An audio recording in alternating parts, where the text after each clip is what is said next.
स्वदेश न्यूज देख रहे हैं आप और मैं हूं आपके साथ वागीश्वर। आज फिर बात हम बैटल ऑफ बंगाल पर करेंगे। आज हम इस कार्यक्रम में फिर चर्चा करेंगे बंगाल के चुनावी सूरत हाल की। बंगाल में 5 चरण में मतदान हो चुका है और 3 चरण बाकी है, लेकिन इससे पहले ही हार जीत का गुणागणित लगने लगा है और उसके साथ ही एक बात साफ हो गई है कि चुनावी मुकाबला टीएमसी और बीजेपी के बीच है। दशकों तक यहाँ की सत्ता में काबिज रहे कांग्रेस और लेफ्ट का कोई वजूद इस बार नहीं दिख रहा। बात चुनावी मुद्दों की करें तो बंगाल में अराजकता और हिंदुत्व से शुरू हुई बंगाल की चुनावी लड़ाई 4 एम फैक्टर पर टिक गई है और वो है मोदी, ममता, मतुआ और मुसलमान। या कहें कि नेतृत्व के नाम पर यहाँ मोदी और ममता बनर्जी आमने सामने है, तो बीजेपी यहाँ 70 से अधिक सीटों पर प्रभावी मतुआ वोटरों को साथ रही है। तो ममता बनर्जी को अब यहाँ की आबादी में 30% हिस्सेदारी और 100 से अधिक वोटों पर सीधा प्रभाव रखने वाले मुस्लिम याद आ रहे हैं।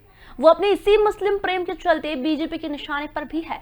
मुसलमानों से धर्म के नाम पर वोट मांगने के आरोप में चुनाव आयोग उन पर 24 घंटे का बैन भी लगा चुका है।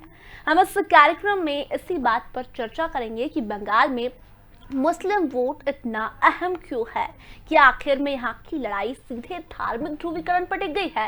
कांग्रेस ने क्या इसीलिए चुनावी मैदान से पलायन किया कि यहाँ मुस्लिम वोट न बटे और इसका फायदा बीजेपी न उठा सके। बात मुस्लिम वोटों की हो रही है तो ये भी बता दें कि बंगाल में 30% वोट मुसलमान के हैं और 6 दशक से यही सत्ता की दिशा तय करते आए हैं। पहले कांग्रेस और फिर वाम दलों को 30-30 साल तक सत्ता दिलाने में इस एकजुट वोट बैंक का बड़ा योगदान रहा। तो इन्हीं की एकजुटता से बाद में ममता बनर्जी भी सत्ता में आई और अब बीजेपी मुस्लिम तुष्टीकरण का आरोप लगाकर ही ममता बनर्जी को घेरने के साथ ही हिंदुओं को अपने पक्ष में संगठित कर रही है। क्यों बंगाल की सियासत में इतना अहम है मुस्लिम वोट? इस बार उसका रुख क्या होगा? कांग्रेस, लेफ्ट और टीएमसी पर मुस्लिम तुष्टीकरण के आरोप में कितना दम है? दूसरे दलों पर मुस्लिम तुष्टीकरण का आरोप लगाने वाली बीजेपी का सीए का लॉलीपॉप दिखाकर मतुआ समाज को साधना भी क्या तुष्टीकरण की श्रेणी में नहीं आएगा? इन्हीं सवालों के जवाब पर हम इस बहस में आज बहस करेंगे कि आखिर तुष्टीकरण का आरोप टीएमसी पर है, कांग्रेस पर है, वामपंथियों पर है, तो क्या जो हिंदुत्व के नाम पर राजनीति करे क्या वो तुष्टीकरण नहीं? राम मंदिर के नाम पर सीधे वोट मांगे वो तुष्टीकरण नहीं? मुस्लिमों के हक की बात करें तो तुष्टीकरण हो गया। आखिर तुष्टीकरण कितना प्रभावी है? हिंदुत्व और मुस्लिम समुदाय बंगाल की लड़ाई में कितना प्रभावी है? आज की बहस हम इसी पर करेंगे क्योंकि 5 चरण हो चुके हैं, 6वां, 7वां और 8वां चरण, यानी कि 3 चरण बाकी है और आखिर 3 चरण में कितना प्रभावी मुस्लिम वोट, हिंदुत्व वोट होगा जिसके नाम पर वहां राजनीति हो रही है, सियासत हो रही है। 2 मई को दीदी गई, ये बीजेपी कह रही है, लेकिन ममता दीदी भी दावे कर रही है। हमारे साथ कुछ मेहमान मौजूद है इस चर्चा में शामिल होने के लिए। हमारे साथ कांग्रेस से पक्ष रखेंगे शाहवर खान जी, हमारे साथ बीजेपी से पक्ष रखेंगे राजपाल सिंह सिसोदिया और माकपा पार्टी से जसविंदर सिंह जी हमारे साथ मौजूद है। सबसे पहले सवाल मैं बीजेपी से करूंगी राजपाल सिंह सिसोदिया जी से। राजपाल जी, सबसे पहले सवाल आप ही से है, क्योंकि आप हमेशा से पश्चिम बंगाल की राजनीति में तुष्टीकरण का आरोप कांग्रेस पर भी लगाते आए हैं, टीएमसी पर भी लगाते आए हैं, लेकिन राम मंदिर के वोट पर, राम के नाम पर आप वोट मांगते हैं, क्या वो तुष्टीकरण नहीं? और अगर कोई मुस्लिम के हक की बात करे तो वो तुष्टीकरण है? देखिए, बंगाल में अगर भारतीय जनता पार्टी की बात करें तो विगत 2-3 दशक पीछे देखेंगे हम तो ये पाते हैं कि वहां भारतीय जनता पार्टी का कोई वर्क या काम नहीं रहा। वहां पर सीधे सीधे कांग्रेस, लेफ्ट और तृणमूल इनका वहां पे काम रहा, इन्हीं का कार्यक्षेत्र रहा और इन्हीं की वहां पे सरकारें रही। अब वहां पे कांग्रेस और लेफ्ट और तृणमूल तीनों मिलकर सिर्फ और सिर्फ हमारे मुस्लिम समुदाय की बात करने का काम करते रहे लंबे समय से। तुष्टीकरण से अर्थ ये लगाया जाएगा कि सिर्फ एक वर्ग की बात करना। अगर उन्होंने सिर्फ मुस्लिम भाइयों की बात करी, इसका अर्थ ये कि उन्होंने मुस्लिम तुष्टीकरण की बात की। भारतीय जनता पार्टी जब वहां पर जाती है तो मोदी जी के इस नारे के साथ जाते हैं कि सबका साथ और सबका विकास। हम अगर वहाँ देश में बड़े सुधार लाने की बात करते हैं या बड़े मुद्दों को सॉल्व करने की बात करते हैं, अगर राम मंदिर की बात करते हैं, तो हम हमारी मुस्लिम बहनों के लिए ट्रिपल तलाक जैसी कुरीति को हटाने की बात भी करते हैं। हम सीए के माध्यम से बॉर्डर पर बसे हमारे इन राज्यों के नागरिकों के अधिकार को सुरक्षित करने की बात भी करते हैं। और हम देश के अंदर आंतरिक तौर पर हमारे जो गरीब वर्ग के लोग हैं, वे लोग जो आज भी सरकार की योजनाओं का अपने जीवन स्तर को ऊंचा उठाने के लिए इंतजार कर रहे हैं, उन अंतिम पंक्ति में बैठे हुए व्यक्तियों को अंत्योदय के माध्यम से कैसे सरकार की योजनाओं को हम पहुंचा सके, इस बाबत भी हमने प्रयास करते हैं। लेकिन राजपाल सिंह जी, जिन राज्यों में हमारी सरकार है जी या केंद्र में हमारी जो सरकार है, तो हमने डायरेक्ट बेनिफिट स्कीम के तहत, जन धन खाते के तहत, उज्ज्वला गैस योजना के तहत, प्रधानमंत्री आवास योजना के तहत, गरीबों के लिए शौचालय के तहत हमने आम जन को लाभ पहुंचाने का काम किया। तब हमने वहां पे उसकी जाति या धर्म देखकर लाभ नहीं दिया, तो उसकी आर्थिक स्थिति को देख के हमने उसे सीधा लाभान्वित करने का काम किया। हमने किसी प्रकार की कोई तुष्टिकरण की बात नहीं की और हमने उस नारे को सार्थक करने का काम किया। लेकिन राजपाल जी, सीए के नाम पर सबका साथ सबका विकास। जी, मैं आपसे सवाल कर रही हूँ, सीए के नाम पर मतुआ समाज को साधने की कोशिश कर रही है बीजेपी, तो क्या इससे तुष्टिकरण नहीं कहेंगे अगर आप तमाम आरोप दूसरी पार्टियों पर लगा रहे हैं तो?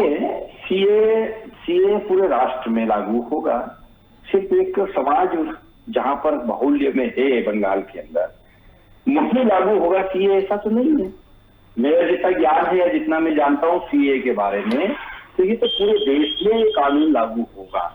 अब इससे कानून के लागू होने के बाद में हो सकता है कहीं किसी को अधिक लाभ मिल रहा हो, कहीं कोई बौखला रहा हो, वो अलग विषय है। पर सीए को हमने जब लागू किया देश के अंदर, तो सिर्फ वो समाज जहां निवास करता है उसी एरिया के लिए लागू करा, ऐसा नहीं है। ये संपूर्ण भारत राज्य के लिए है, भारत राष्ट्र के लिए है, भारत राष्ट्र के सभी राज्यों के लिए है। और सीए से मैं नहीं समझता हूँ कि कुछ तुष्टिकरण की बात है। राम मंदिर की बात है तो राम मंदिर सिर्फ बंगाल के लिए है क्या? क्या राम मंदिर का मुद्दा इस देश की आत्मा नहीं थी? क्या राम मंदिर का मुद्दा इस देश के बहुसंख्यक वर्ग की मांग नहीं थी? क्या राम मंदिर का मुद्दा 1980 6 अप्रैल को बंबई में भारतीय जनता पार्टी बनी तब उसकी नींव के फाउंडेशन में ये मुद्दा नहीं था क्या? ये हमारा कहीं ना कहीं वैचारिक अनुष्ठान था कि जब हम सरकार में आएंगे, देश की जनता हमको चुनेगी और हम जब बहुमत में आएंगे तो निश्चित तौर पर हम राम मंदिर बनाएंगे। और जब देश की जनता ने हमको बहुमत दिया, हम मोदी जी के नेतृत्व में, प्रधानमंत्री मोदी जी के नेतृत्व में देश में सरकार में आए और जब अवसर आया, माननीय सुप्रीम कोर्ट से निर्णय हुआ, तो सरकार के मुखिया के रूप में प्रधानमंत्री जी ने राम मंदिर के शिलान्यास का कार्यक्रम करने का काम किया और वहाँ पे भव्य श्री राम मंदिर बनने का काम हो रहा है। राजपाल जी, सवाल इसलिए क्योंकि तुष्टिकरण का आरोप जी बंगाल का चुनाव के बाद में आया, राम मंदिर का शिलान्यास 1 वर्ष पूर्व हो चुका था, कार्य प्रारंभ हो चुका है। पूरे देश के दानदाताओं ने बड़ी संख्या में, बड़ी मात्रा में धनराशि राम मंदिर के लिए देने का काम किया है। कई सारे हमारे अल्पसंख्यक बंधुओं ने भी राम मंदिर के लिए बड़ी धनराशि देने का काम किया है। कहाँ यहाँ सांप्रदायिकता की या कहाँ यहाँ तुष्टिकरण की बात आ गई? ये आरोप मैंने नहीं लगाया है राजपाल जी, आरोप मैंने नहीं लगाया है। टीएमसी और कांग्रेस आरोप लगाती आई है कि अगर हम मुस्लिम वोट बांट रहे हैं तो क्या हिंदुत्व के नाम पर बीजेपी राजनीति नहीं कर रही है? ये आरोप हमेशा से कांग्रेस और टीएमसी बंगाल में लगाती आई है। हमारे किसने रोका है? कांग्रेस को किसने रोका है? कांग्रेस के माननीय राहुल गांधी जी भी तो जनरल के ऊपर कोट पहन के जा रहे हैं, वो भी तो मंदिर माथे में मंदिर जा रहे हैं, किसने रोका है? आपके सवालों का जवाब देते हैं शहरयार खान जी हमारे साथ जुड़े हुए हैं। शहरयार जी, आपसे सवाल करूंगी, तुष्टिकरण के आरोप तो आपके ऊपर लगते ही आ रहे हैं मुस्लिम समुदाय को लेकर, लेकिन बंगाल की क्योंकि हम बात कर रहे हैं तो पहले तो सबसे पहला सवाल ये है कि बंगाल में कांग्रेस चुनाव लड़ भी रही है, नहीं लड़ रही है? और अगर लड़ रही है तो सेनापति नहीं है, राहुल गांधी आते हैं, एक प्रचार प्रसार करते हैं, एक रैली करते हैं और फिर अचानक चले जाते हैं। देखिए, आज विश्व भर में जो कोरोना महामारी का समय चल रहा है और जहां पर हमारे देश में आज विश्व के सर्वाधिक केस आ रहे हैं, वहां पर हमारी सरकार, केंद्र की सरकार, हमारे देश के मुखिया सिर्फ दीदी गई 2 मई, दीदी गई 2 मई के नारे के साथ बंगाल में पिछले 3 महीने से इसलिए लगे हुए हैं कि उनको वहां पर भी सरकार की भूख को अपनी शांत करना है। उनके देश के 140 करोड़ लोगों की फिक्र नहीं है कि वो बिगर ऑक्सीजन के, बिगर इलाज के, बिगर इंजेक्शन के मर रहे हैं, बेड नहीं मिल रहा है, मूलभूत सुविधाएं नहीं मिल रही। तो ऐसी सरकार को तुरंत इस्तीफा दे देना चाहिए। जिस सरकार का मुखिया अपनी प्रजा को एक इलाज तक नहीं मुहैया करा सकता और सिर्फ सत्ता की भूख के लिए रात दिन बंगाल में एक महिला के पीछे पूरी सरकार पड़ी है। केंद्र की 70 मंत्री हैं, 17 मुख्यमंत्री हैं, लगभग 150 सांसद वहां पर हैं और इनके हजारों लाखों कार्यकर्ता पिछले 6 महीने से बंगाल में जो रक्त रंजित राजनीति कर रहे हैं वो पूरा देश देख रहा है और देश इनसे हिसाब मांग रहा है। आज लोगों को ऑक्सीजन नहीं दे पा रही ये सरकार, इलाज नहीं दे पा रही, तो आप इस देश के मुखिया होने के धर्म को नहीं निभा रहे हैं। ये देश के लोगों की आवाज है। ऐसी राजनीति कांग्रेस नहीं करती कि लाशों पे राजनीति करे और चुनावी राजनीति में राजपाल जी, लाशों पर राजनीति कर रहे हैं आप। कांग्रेस शुरू से ही आरोप लगाती है कि आज भी राहुल गांधी और प्रियंका गांधी ने आरोप लगाया है कि वहां रैलियां कर रहे हैं, वहां छाके लगा रहे हैं, लोगों की मौत हो रही है। मानवता का धर्म निभाते हुए वहां सर अपनी सारी रैलियों को कैंसिल करके एक संदेश दिया, तो क्यों मोदी सरकार उसका अनुपालन नहीं कर रही? क्यों आपको देश के वो हजारों लाखों लोगों की फिक्र नहीं हो रही जो आज बिगर इलाज के अकाल मृत्यु के गर्त में जा रहे हैं? मैं आपको पूरी जिम्मेदारी के साथ बता सकता हूं कि मध्य प्रदेश में भी जो सरकार आंकड़ा बता रही है उससे 60% अधिक मृत्यु मध्य प्रदेश में हो रही हैं। मेरे परिवार में ही पिछले 12 दिन में 3 मृत्यु हुई हैं और परसों पीपुल्स हॉस्पिटल में लगभग 50 लोगों की मृत्यु ऑक्सीजन कमी की वजह से हुई है। ऐसे हमारे मुखिया या ऐसे हमारे देश के प्रधानमंत्री की इस देश को जरूरत नहीं है जो अपनी जनता की फिक्र ना करके राजनीति के शुरू में एक महिला के पीछे पिछले 6 महीने से लगे हुए हैं और बोल रहे हैं कि देश में विकास हो रहा है, देश में हम ये सुविधा दे रहे हैं। जब देश में आप सांसें नहीं दे पा रहे, ऑक्सीजन नहीं दे पा रहा है, तो लानत है ऐसी सरकार पे और ऐसे नेताओं पे और ऐसे प्रधानमंत्री पे जो देश के 100 करोड़ों लोगों की बात करते हैं सबका साथ सबका विकास। विकास तो दूर गया तेल लेने, आप उनको ऑक्सीजन और इंजेक्शन नहीं मुहैया करा रहे, आप उनको बिस्तर मुहैया नहीं करा रहे और आप किस मुंह से ये बातें कर रहे हैं कि देश में जनता खुश है, सबका साथ सबका विकास है? आप निकल के तो देखिए, आपको राजनीतिक चश्मे के अलावा, आपको चुनावी राजनीति के अलावा शहरयार जी, अभी हम बात बंगाल की कर रहे थे। तमिलनाडु में, पुडुचेरी में, केरल में पूरी ताकत झोंक दी राहुल गांधी ने, लेकिन बंगाल में नजर नहीं आया। इसका कारण क्या है, आप ये बताइए। इसका कारण सिर्फ और सिर्फ यह है कि मध्य प्रदेश के साथ देश के उन 5 राज्यों में जहां चुनाव हो रहे हैं वहां पर कांग्रेस पार्टी मजबूरी में चुनावी प्रक्रिया में हिस्सा तो ले रही है लेकिन लाशों पे खेलने का काम नहीं कर रही। जब आज इसकी भयावह स्थिति है, क्या ऐसे में भी हम लोग लाखों की भीड़ इकट्ठा करके इन्हीं की तरह तमाशा करें? क्या खरीद के भीड़ को इकट्ठा करें? क्या इवेंट मैनेजमेंट करें? एक तरफ देश में लोग त्राहिमाम हैं, मर रहे हैं और दूसरी तरफ हम चुनावी राजनीति में हिस्सा लें। अगर ये लोगों के आत्मा नहीं जग रही, ये लोग संवेदनहीनता दिखा रहे हैं, तो क्या कांग्रेस पार्टी भी संवेदनहीनता दिखाए? हम लोग वो पार्टी हैं जब देश की आजादी से लेकर देश के निर्माण में अपने परिवार के, अपने नेताओं की शहादत दी है। ये बता दें कि इन्होंने देश की आजादी से लेकर आज देश निर्माण में किस भाजपा के नेता ने उंगली कटा के शहीद हुआ है? चलिए शहरयार जी, आप कह रहे हैं कि बंगाल में त्राहिमाम मचा हुआ है। इतिहास है, चाहे गुजरात हो, चाहे अभी पूरे देश हो। पिछले एक साल से शहरयार जी, आपने कहा ना कि बंगाल में त्राहिमाम मचा हुआ है, इसीलिए राहुल गांधी वहां चुनाव प्रचार नहीं करने गए, बीजेपी गई। तो मैं राजपाल जी से जवाब लूंगी, लेकिन जसविंदर सिंह माकपा नेता हमारे साथ जुड़े हुए हैं। जसविंदर जी, आपसे सवाल करना चाहूंगी, बंगाल में वामपंथी का कोई वजूद नजर नहीं आ रहा है, और अगर आ रहा है तो आप क्या कुछ कहना चाहेंगे इस पर? नहीं, अगर आप देखें तो 28 फरवरी को सबसे पहले जो बंगाल के अंदर रैली हुई तो ब्रिगेड मैदान में, उस रैली के बराबर की जो रैली है ना तो टीएमसी कर पाई, ना मोदी जी ने रैली की, और उस रैली के बारे में मोदी जी ने खुद ही माना कि वो रैली जो है कि हमारी रैली से 1/3 भी नहीं थी। तो हमारा जो मोर्चा है वो पूरी ताकत के साथ जो है कि बंगाल के अंदर चुनाव लड़ रहा है। दूसरी जो है कि बंगाल की एक अपनी संस्कृति है संस्कृति ये है कि वहाँ पर जिस तरीके की भाईचारे की मिसालें कायम हुई हैं, और जब आप देखते हैं कि बाबरी मस्जिद राम मंदिर का विवाद हुआ जब 1992 में, उसके बाद भी बंगाल के अंदर कोई सांप्रदायिक दंगे नहीं हुए। हमेशा से जो है कि बंगाल के अंदर जो है सांप्रदायिक सद्भाव रहा है। लेकिन अभी जिस तरीके की राजनीति पिछले कुछ सालों से बंगाल के अंदर हुई है, उस राजनीति में जिस तरीके का सांप्रदायिक ध्रुवीकरण करने की कोशिश की गई है कुछ टीएमसी की ओर से, और उसके बदले में जो इस भारतीय जनता पार्टी की ओर से, उससे जो है कि वहाँ की जो संस्कृति है, वहाँ का जो सद्भाव है, उस सद्भाव को बिगाड़ने की कोशिश हुई है।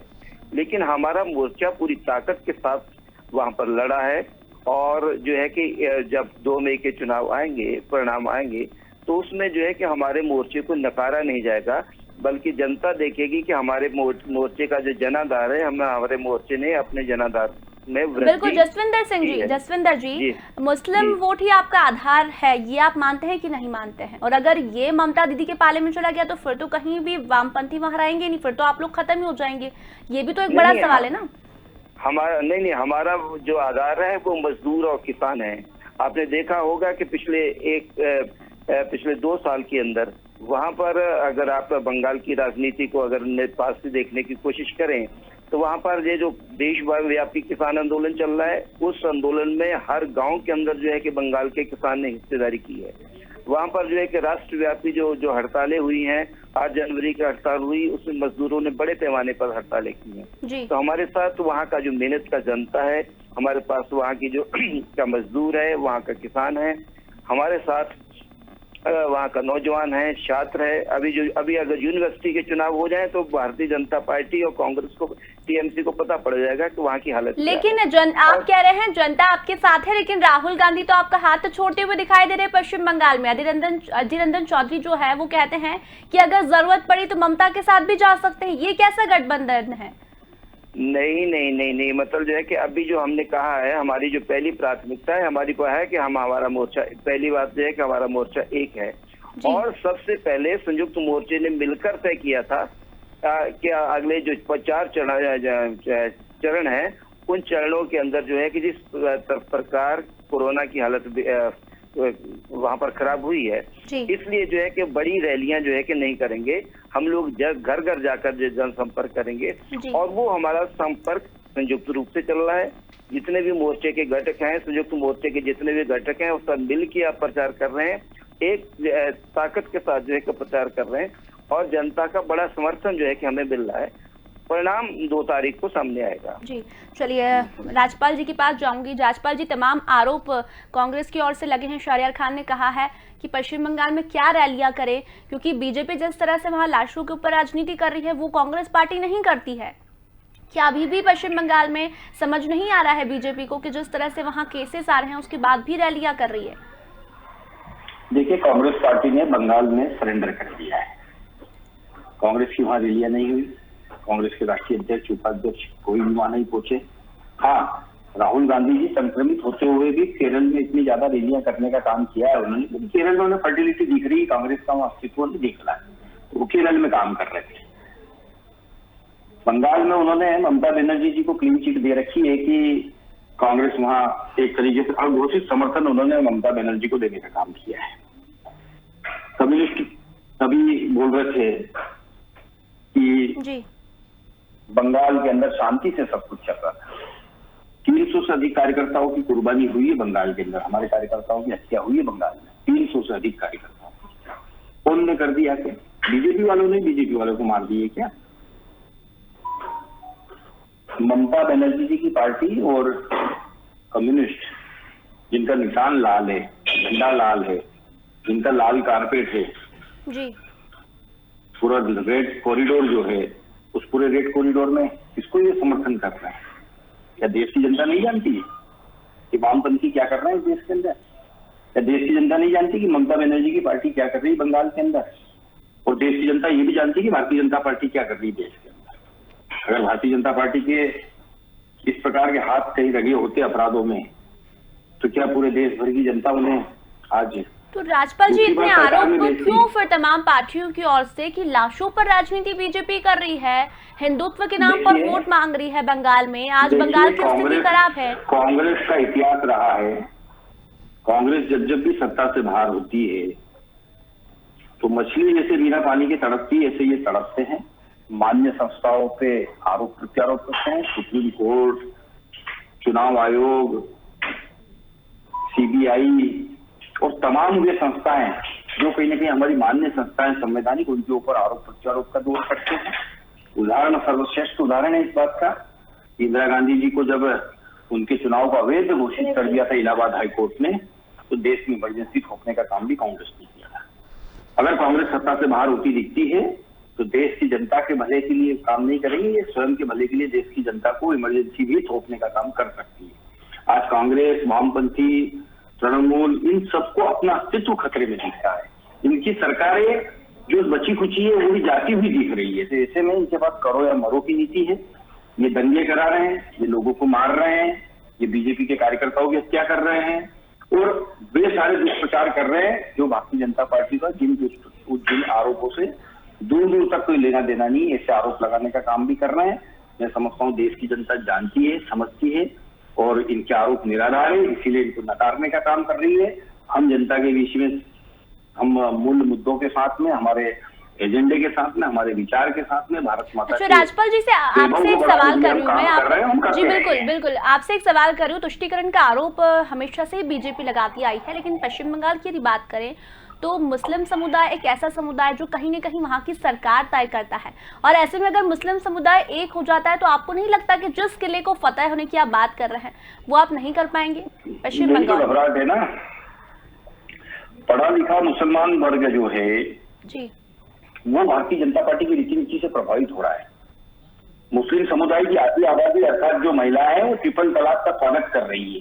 यही तो घबराहट है। इसीलिए तो राहुल गांधी जी ने सरेंडर किया है वहां पे बंगाल में।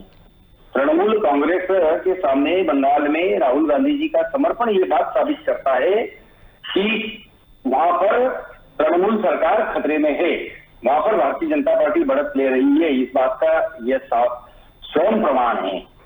क्यों? क्योंकि राहुल गांधी ऐसा समझते हैं, मानते हैं, कांग्रेस ये मानती है कि अगर वो वहां पर चुनाव को ताकत से लड़ते हैं तो उनके वोट, तृणमूल कांग्रेस के वोट वो काटने का काम करते हैं और ऐसे में तृणमूल कांग्रेस और बाहर हो जाएगी। इसलिए इनकी एक दुरभी संधि है, हिडन समझौता है, छुपा हुआ समझौता है कांग्रेस का और ममता बनर्जी का, राहुल गांधी का, ममता बनर्जी का, सोनिया गांधी, ममता बनर्जी, इन दोनों का एक छुपा हुआ समझौता है बंगाल के अंदर, जो पिछले दिनों की परिणति में सामने आया।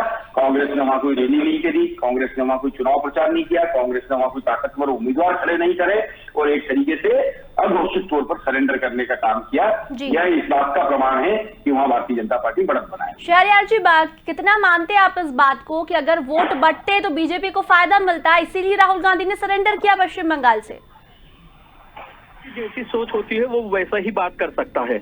इनका माओवादियों से असम में समझौता है, इनका नक्सलवादियों से पश्चिम बंगाल में समझौता है, तो ये भाजपा के लोग कांग्रेस या कांग्रेस पार्टी के अलायंस को इस तरह से देखते हैं, क्योंकि इनको दिख रहा है कि इनकी पूरी ताकत देश की सरकार को 6 महीने से बंगाल में लगाने के बाद, और ये लोगों के आशा के अनुरूप परिणाम नहीं आ रहे हैं। इनको जमीनी हकीकत समझ आ गई है कि बंगाल के लोग बहुत समझदार हैं और इनको 2 मई को जो इन्होंने ताकत लगाई है, जो सपने देखे हैं वो सपने बिखरने जा रहे हैं। अब अपनी हार के लिए कोई ना कोई रीजन ढूंढना है तो वो इस तरह के अभी से आर्गुमेंट देना शुरू कर दिए हैं। और जो मेरे को ग्राउंड रिपोर्ट है, भाजपा ने अपनी पूरी ताकत लगाने के बाद, 17 मुख्यमंत्री लगाने के बाद, 70 केंद्रीय मंत्री लगाने के बाद, लाखों कार्यकर्ता लगाने के बाद, 1 साल से वहां पर जो अपनी ताकत झोंकी थी देश के विकास से दरकिनार होकर, उसके बाद इनकी आशा के अनुरूप वहां की जनता ने इनको आशीर्वाद देने का काम नहीं किया है, क्योंकि बंगाल के लोग बहुत समझदार हैं। ये चाहे जाके वहां पर जुमले गढ़े,